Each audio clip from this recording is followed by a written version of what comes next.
Hello there guys, welcome back to another video. আজকের ভিডিওতে আমরা ওয়ার্প নিয়ে আলোচনা করব। একটা নতুন টার্মিনাল রিলিজ হয়েছে।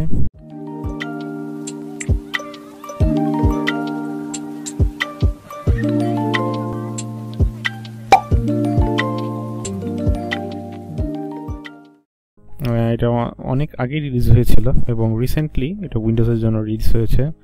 সো ফার্স্টে ম্যাক এবং লিনাক্সের জন্য রিলিজ দিয়েছিল এবং সেটাতে ভালো লেভেলের তারা সাড়া পেয়েছে এবং তারপর থেকে উইন্ডোজের জন্য তারা ডেভেলপমেন্ট শুরু করেছিল এবং রিসেন্টলি ডেভেলপমেন্ট শেষ করে তারা রিলিজ দিয়েছে। সো এখনকার জেনারেশনটা এখনকার রিসেন্ট এবং ট্রেন্ডিং টপিকস হচ্ছে এআই নিয়ে এবং সব দিকে এআই এর যখন ছড়াছড়ি তখন সব দিকে আমরা এআই জিনিসটাকে আমাদের টুলসে আমাদের সব কিছুতে ইউজ করতে চাই, তাই না? তো একটা জিনিসে এতদিন পর্যন্ত আমরা একটু একটা জিনিসে কমতি ছিল, সেটা হচ্ছে টার্মিনালের মধ্যে এআই, তাই না? তো এই টার্মিনালের মধ্যে এআইটাও এতদিন কমতি ছিল, সেটা কমতিটা এখন শেষ হয়ে গিয়েছে কারণ ওয়ার্প তারা নিয়ে এসেছে ইন্টেলিজেন্ট টার্মিনাল এবং এই টার্মিনালে আপনার পুরোপুরি এআই আপনাকে অ্যাসিস্ট করবে। আপনার বিভিন্ন আপনি গিটের কমিট থেকে শুরু করে সমস্ত কিছুতে তারা আপনাকে সাজেস্ট করবে এবং কি এত সুন্দর টার্মিনাল আমি কয়েকদিন ধরে এটা ইউজ করছি এবং খুবই ফাস্ট আপনার প্রোডাক্টিভিটি ভালো লেভেলে বাড়ায়। কারণ এটা হচ্ছে অনেক সময় আমরা বিভিন্ন ইরোর ফেস করলে হয়তো আমাদেরকে গুগল করতে হয়, কিন্তু সে আপনার ওই ইরোরের মেসেজটা পড়ে, অর্থাৎ টার্মিনাল যেহেতু ইন্টেলিজেন্ট, তো ইউরোর মেসেজটা পড়ে সে নিচে থেকে বুঝতে পারে যে আসলে প্রবলেমটা কোথায় হচ্ছে, সেই অনুযায়ী আপনাকে নেক্সট যে আপনি কমান্ডটা লিখবেন সেটা সাজেস্ট করে দেয়। সো এটা এত ভালো একটা ইন্টেলিজেন্ট টার্মিনাল, সো এটা আপনারা চেক আউট করতেই পারেন। তো আজকে দেখি যে টার্মিনালটা একটু জাস্ট দেখাবো যে আসলে এটা কীরকম কাজ করে বা এটার ইন্টারফেসটা কীরকম। দেন এটা কাস্টমাইজ অবশ্যই করা যায় এবং কাস্টমাইজের অনেক থিমস রয়েছে, আপনারা কাস্টমাইজ করে নিতে পারবেন এবং ইন ফিউচার যেহেতু এটা কেবল রিলিজ দিয়েছে, রিসেন্ট এসেছে, এটার এখন নেক্সটে আরও অনেক আপডেট আসবে এবং অনেক ফ্লুয়েন্ট হবে। তো ইন্টেলিজেন্ট টার্মিনাল তারা বলছে এবং ম্যাক, লিনাক্স এবং উইন্ডোজের জন্য তারা এটা অ্যাভেলেবল করেছে। সো এখানে বলা আছে যে আপনি কীভাবে এটা অ্যাসিস্ট করবে এবং সমস্ত কিছু ছোটোখাটো একটা ডেমো দিয়ে রেখেছে তাদের সাইটের মধ্যে। আপনারা অফিসিয়াল সাইটে warp.dev এ আসলে দেখতে পারবেন, ঠিক আছে? তো এখানে অনেক কিছু বলেছে, এঞ্জেল মুড আছে এবং বিভিন্নভাবে তারা এটাকে ফিচার্সে তারা অ্যাড করে রেখেছে। সো এই তো টার্মিনালটা এরকম অ্যান্ড ওকে, এইভাবে আপনারা ইনস্টল করে নিতে পারেন। উইন্ডোজের জন্য .exe এবং লিনাক্সের জন্য আপনি .da বা rpm আর ম্যাক ওএসের জন্য তো আছেই। তো এভাবে ইনস্টল করে নিতে পারেন। নেক্সটে আমি আসি ওয়ার্প টার্মিনালে আপনাকে দেখাই। So this is the warp terminal. এখানে সুন্দর ইন্টারফেস, খুবই ক্লিন।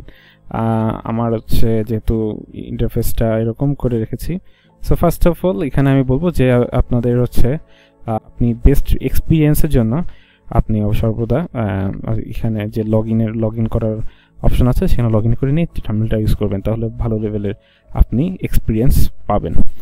তো নেক্সট হচ্ছে জিনিসটা হচ্ছে কি যে দেখেন, আপনি এখন জাস্ট দেখাবো যে দিলাম, তো আমার এখানে হচ্ছে দেখাচ্ছে, তো আমার একটা দেখেন সাজেস্ট আসতেছে, npm ইনস্টল একটা সাজেস্ট আসতেছে যে আমি নেক্সটে আমি কী করতে পারি। কারণ সে হয়তো দেখেছে যে আমার নোড মডিউলসের কোনো ফোল্ডার নেই, তো এই অনুযায়ী সে ইন্টেলিজেন্ট যে দেখতে পাচ্ছে যে আমার এই প্রজেক্টে নোড মডিউলস ফোল্ডার নাই, তো আমার অবশ্যই npm ইনস্টল করে নিতে হবে। তো আপনাকে আমি দেখাই যে কিভাবে এই জিনিসটা আপনাকে অ্যাসিস্ট করে, ঠিক আছে? অ্যাসিস্ট করে জাস্ট ছোটো একটা ডেমো দেখাই। সেটা হচ্ছে দেখেন, আমি npm ইনস্টল দেবো, এখানে একটা ইরোর আসার কথা এবং ইরোর আসবে।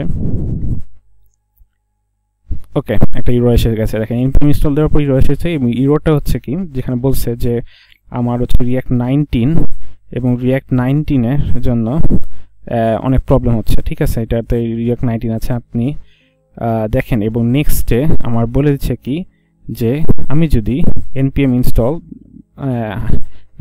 -legacy.-part-deps যদি আমার এই কমান্ডটা আমাকে দেখেন, নেক্সট কমান্ডটা কি দিলে এই ইরোরটা সে যেহেতু ইন্টেলিজেন্ট সে রিড করেছে এবং রিড করে সে বুঝতে পেরেছে যে আসলে প্রবলেমটা কোথায় এবং সে আপনাকে নেক্সটে সাজেস্ট করে দিচ্ছে যে আপনি এই কমান্ডটা চালালে হয়তো সেটা প্রবলেমটা সেটা আপনার হচ্ছে সলভ হতে পারে। সো আপনি যদি ট্যাব দেন তাহলে আপনার এই কমান্ডটা অটোমেটিক উঠে যাবে, লিখে দেবে।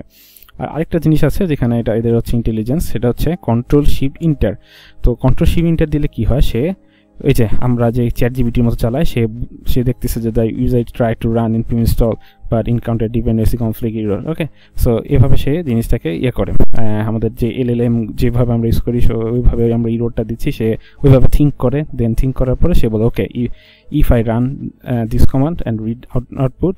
সো আমি যদি এখানে সাইডে লেখা আছে সি দ্য ক্যান্সেল ইন্টার, মানে সে আমাকে সাজেস্ট করে দিচ্ছে যে আপনি যদি এই কমান্ডটা যদি রান করেন তাহলে হয়তো এটা সলিউশন হতে পারে। তো আমি যদি ইনস্টল দিই তাহলে আমার ওই কমান্ডটা রান করে সে দেখে নিচ্ছে, দেখেন অটোমেটিক সে নিয়ে নিয়েছে এবং সে এবং আমাকে ইনস্টল করে দিচ্ছে। সো দেখেন এখন আমার কিন্তু npm ইনস্টলটা হচ্ছে। সো এখন দেখতে পাচ্ছেন যে বলতেছে যে আচ্ছা ঠিক আছে, দ্য ইনস্টলেশন কমপ্লিটেড সাকসেসফুলি। তারা মেসেজে রিপ্লাই দিচ্ছে যে কমপ্লিটেড সাকসেসফুলি, যে আমার হচ্ছে এই .. লিগেসি বা -- লিগেসি এই পার ডেপসের এই ফ্ল্যাগটা ইউজ করে আমি কি করতে পারতেছি, এবং সে বলে দিচ্ছে যে this flag tells npm to ignore peer dependency conflicts install package anyway. Okay, so সে আপনি যেটা ইউজ করেছেন সেটা একটা জাস্ট একটা ওভারঅল একটা দিয়েছে, সে এক্সপ্লেন করেছে যে কেন এটাতে করার ফলে এটা রানিং সাকসেসফুলি, যদি সাকসেস না হয় হয়তো আবার আপনাকে আরও সাজেশন দেবে। তো ওকে, আপনার দেখতে পাচ্ছেন যে আমরা সাকসেসফুলি ইনস্টল হয়েছে, ঠিক আছে। তো যদি cat.packages নামে যদি দেখাই, এটা আসলে প্রবলেমটা হয় কি, আমাদের রিঅ্যাক্ট চলতেছে রিঅ্যাক্ট 19-এ। তো রিঅ্যাক্ট 19-এ আপনার হচ্ছে কিছু প্যাকেজের কনফ্লিক্টের কারণে এইটা একটু সমস্যা হয়।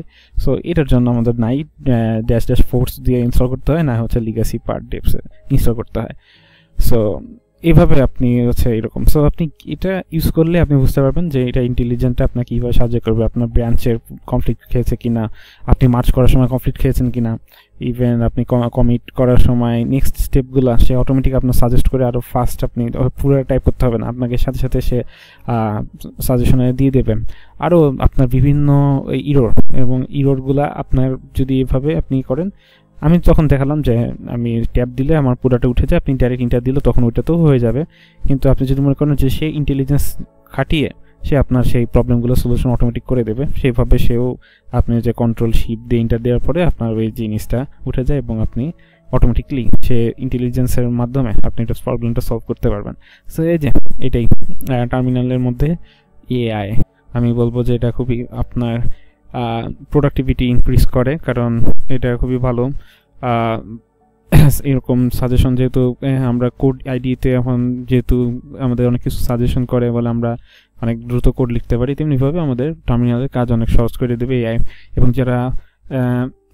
যারা হচ্ছে টার্মিনাল বেস কাজ বেশি করে তাদের জন্য এটা খুবই খুবই উপকার আসবে।